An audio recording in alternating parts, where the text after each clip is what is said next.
آج سے تقریباً 20 سال پہلے کی بات ہے کہ ہمارے گاؤں سے شہر جانے والی سڑک کچی تھی۔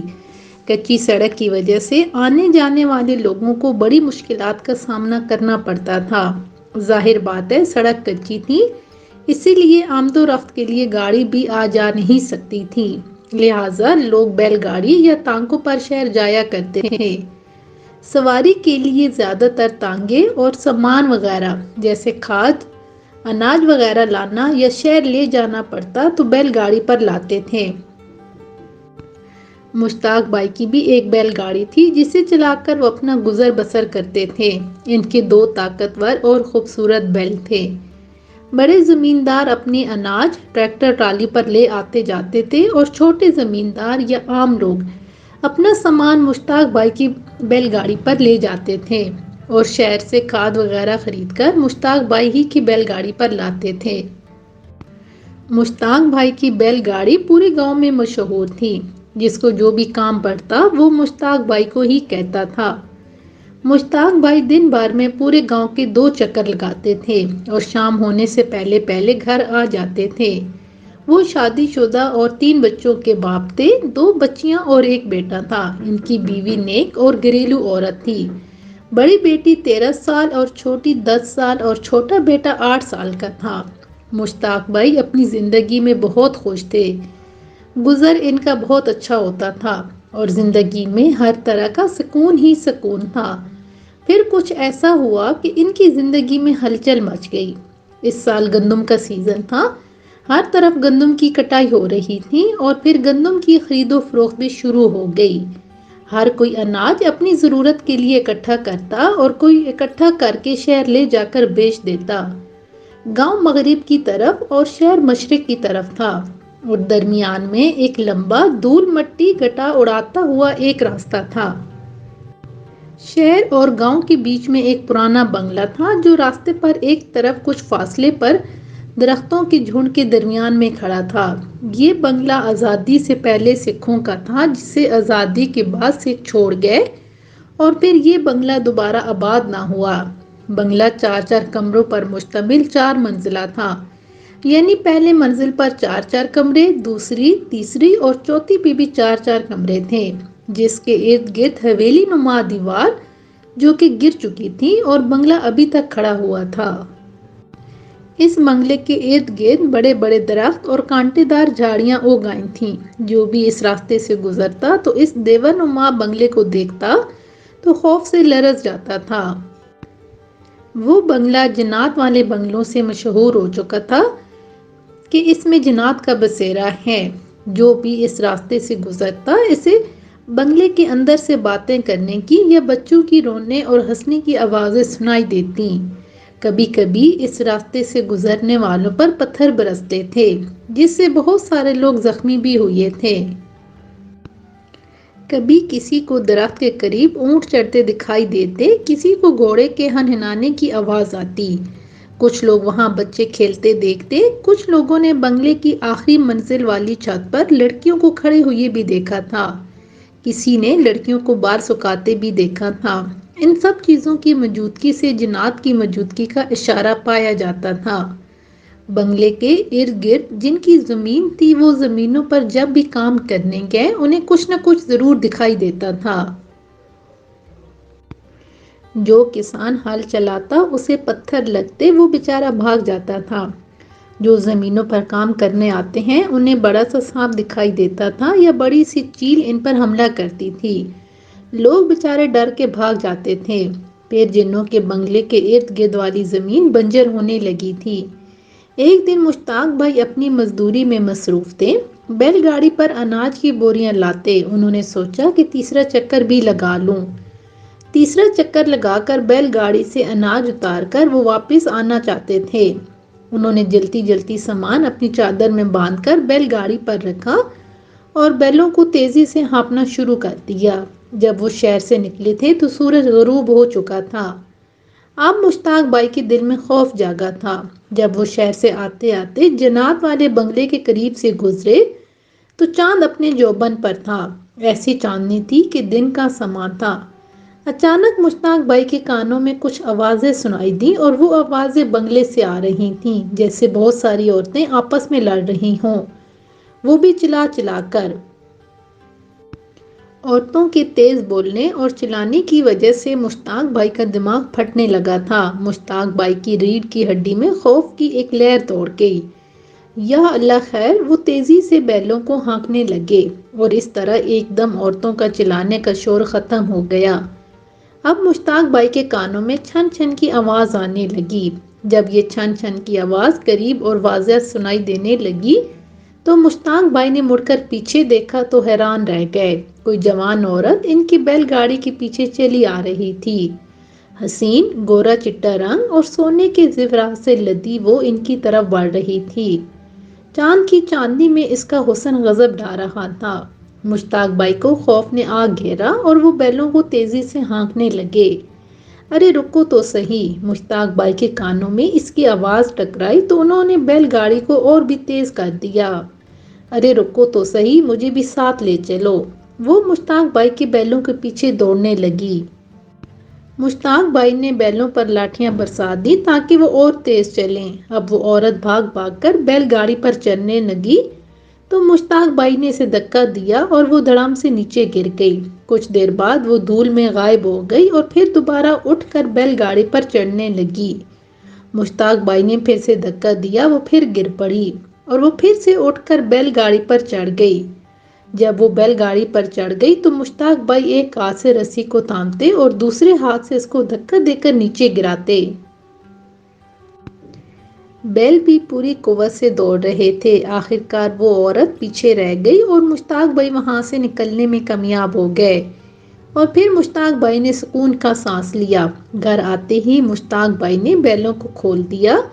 بیل بھی تیزی سے دوڑنے کی وجہ سے ہانپ رہے تھے۔ مشتاق بھائی بیلوں کو باندھ کر بیوی سے کہنے لگے کہ گاڑی پر چادر میں بندھا ہوا سودا صرف پڑا ہے، اسے اٹھا لاؤ۔ جب بیوی گاڑی سے سامان اٹھانے لگی تو کیا دیکھا کہ سامان کے پاس ایک ہار پڑا تھا۔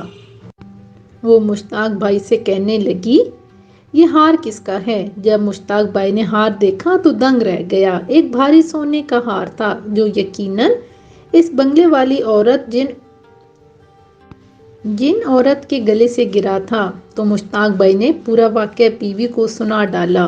ان کی بیوی کے خوف سے چیخ نکل گئی اور اس نے ہار پرے پھینک دیا۔ مشتاق بھائی نے اٹھ کر وہ ہار اپنے پاس رکھ لیا۔ سوچا کہ کل اکرم چاچا کو دکھاؤں گا، وہ جو کہیں گے پھر ویسا ہی کروں گا، اور یوں وہ کھانا کھا کر سو گیا۔ تقریباً آدھی رات کو مشتاق بھائی چیخ مار کر اٹھ بیٹھے۔ بیوی نے دیکھا تو وہ بے ہوش تھے۔ وہ دوڑ کر پڑوسیوں کو بلا لائی۔ مشتاق بھائی بے ہوش پڑے تھے۔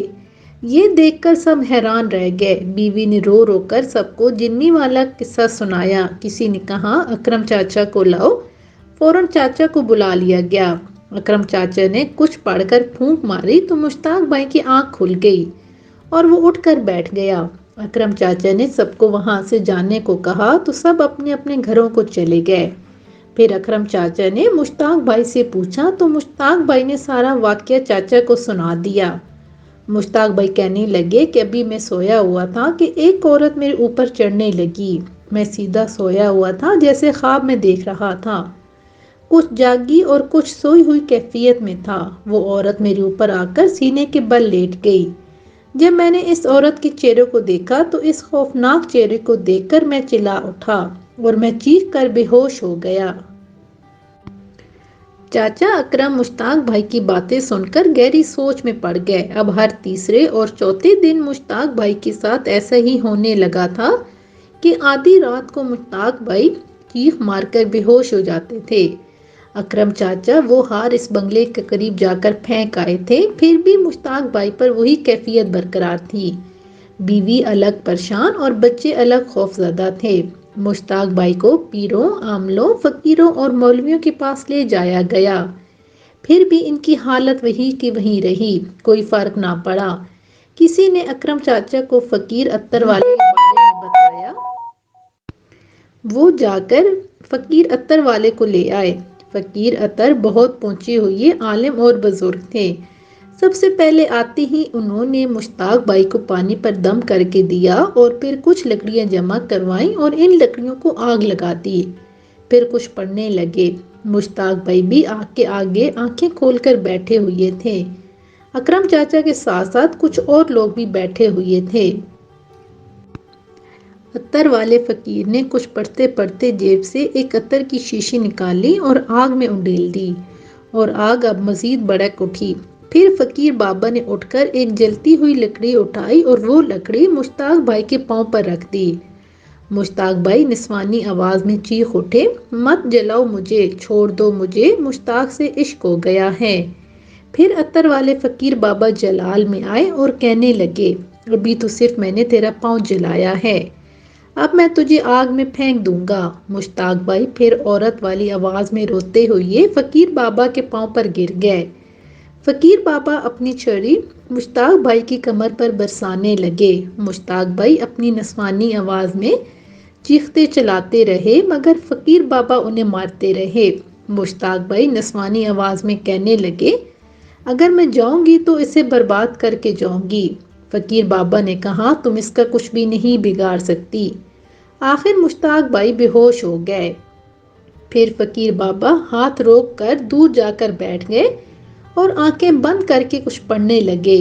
کچھ دیر بعد آنکھیں کھول دی، بجھی بجھی آواز میں کہنے لگے، میں ان کی چھوٹی بیٹی کو بچا نہ سکا، وہ جنی آئی تھی، وہ مشتاق بھائی کو مار کر ان سب گھر والوں پر قبضہ کرنا چاہتی تھی۔ باقیوں کو اللہ کے فضل و کرم سے بچایا جا سکا ہے، لیکن وہ پھر بھی اپنا کام کر گئی ہے، وہ مشتاق کی چھوٹی بیٹی کو مار گئی ہے۔ جب بابا نے اپنی بات ختم کی تو گھر میں سے رونے کی آواز آئی۔